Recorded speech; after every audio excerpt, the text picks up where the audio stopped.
This is a Sports Catastrophe production. Hey there, how there, ho there. It's Jeff Carter, and welcome you to another Sports Catastrophe birthday boy. And the birthday boy for today, September the 4th, is a New York Mets icon. He is great. He's 53 today. And he played for 5 teams in his 16-year career. He's the manager of the Italian national baseball team and a 12-time All-Star, 10-time Silver Slugger winner catcher. He is the leading person with home runs by a catcher with 396. It's Mike Piazza with a 308 average and 1,305 runs batted in. Piazza actually, strangely enough, was only drafted by the Dodgers in the 88 MLB draft as a favor from Tommy Lasorda, the Piazza's father. The funny thing is, he was the last player selected and signed in his draft class to play in the major leagues. So he was a first baseman originally. And it seemed like, okay, that's fine, good. But Piazza would convert to catcher in the minor leagues, at Lasorda's suggestion, because he thought that Piazza could be a Dodger faster. He made his MLB debut in '92, and then the next year he was the Rookie of the Year and an All-Star. He was runner-up in the NL MVP voting in '97 to Larry Walker. In '98, he was traded to the Marlins, and then to the Mets. It was like, what the heck? He didn't stay at the Marlins long. So anyway, he would spend time with the Mets, helping them out to make the 2000 World Series. And in 2005, he left the Mets. He would play a season in San Diego and a season in Oakland before retiring. He was elected to the Hall of Fame in 2016. So it was amazing that, Mike's dad, Vince, earned a fortune of more than $100 million in used cars and real estate and tried to buy an MLB franchise. When the Dodgers visit in Philadelphia, Mike Piazza would be the bad boy in the dugout.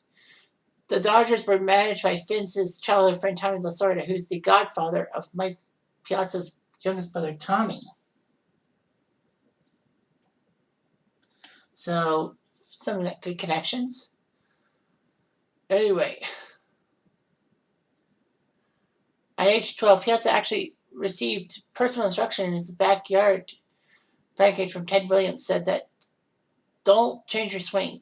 And I have autographed Piazza's copy of Ted Williams' book, The Science of Hitting. So anyway, Vince would actually ask the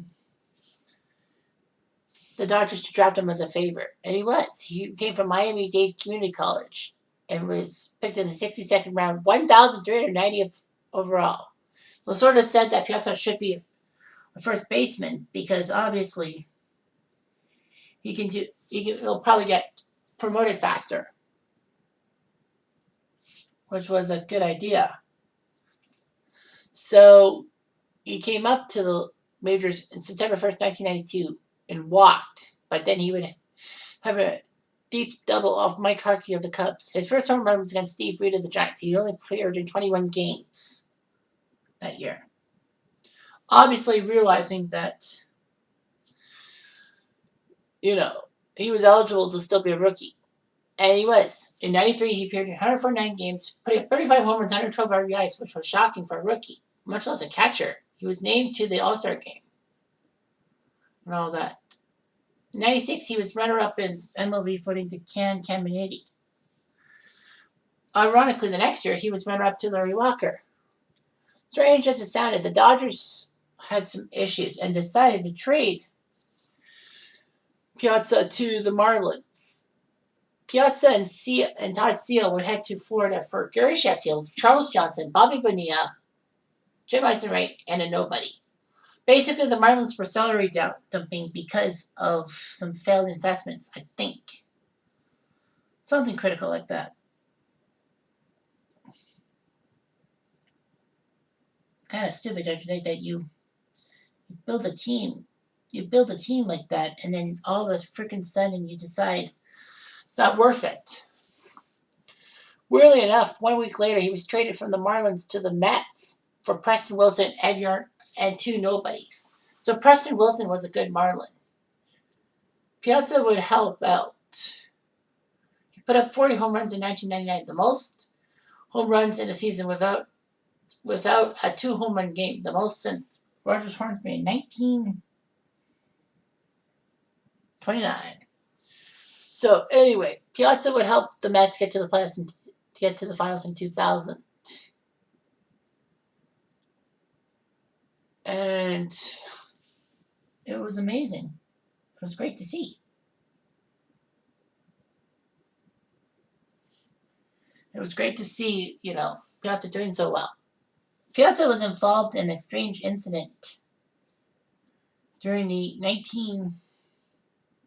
2000 World Series. In Game 2, Piazza faced Roger Clemens in a bat. Clemens threw a ball that shattered Piazza's bat. It went foul. Then Clemens decided to throw the bat right at Piazza. That was kind of awkward and all that. The benches were clear, but nobody was ejected. Well, Clemens actually did cause trouble when he got in trouble for hitting Piazza with a fastball early in interleague play.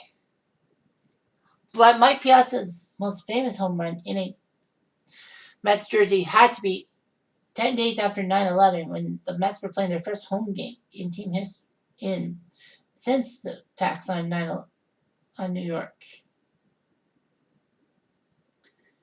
So basically, that happened. It was amazing.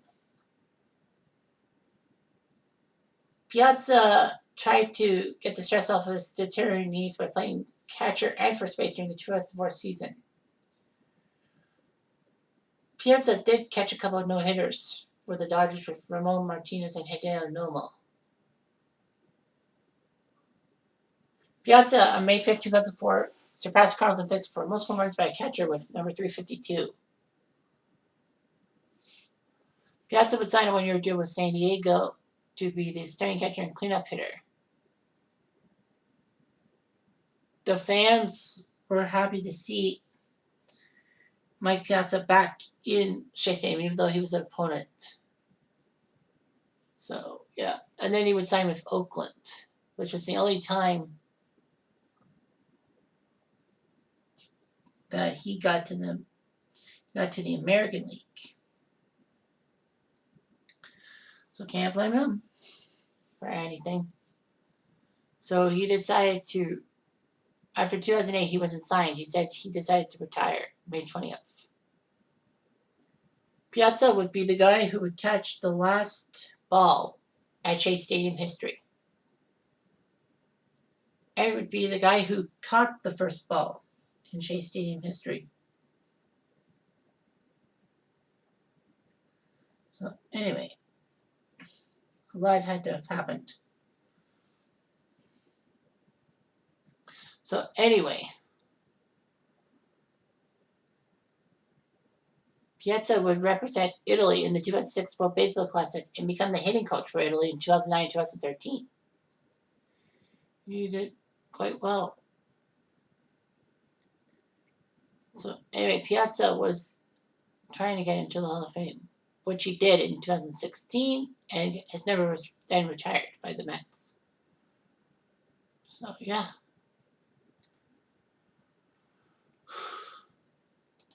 Piazza actually was part of the Married with Children episode about this baseball strike. I didn't know that. Yeah, that was weird. Piazza would marry a playmate by the name of Alicia Richter in Miami in 2005. And they gave birth to 3 kids, Nicola, Paulina, and Marco. Piazza is a devout Roman Catholic.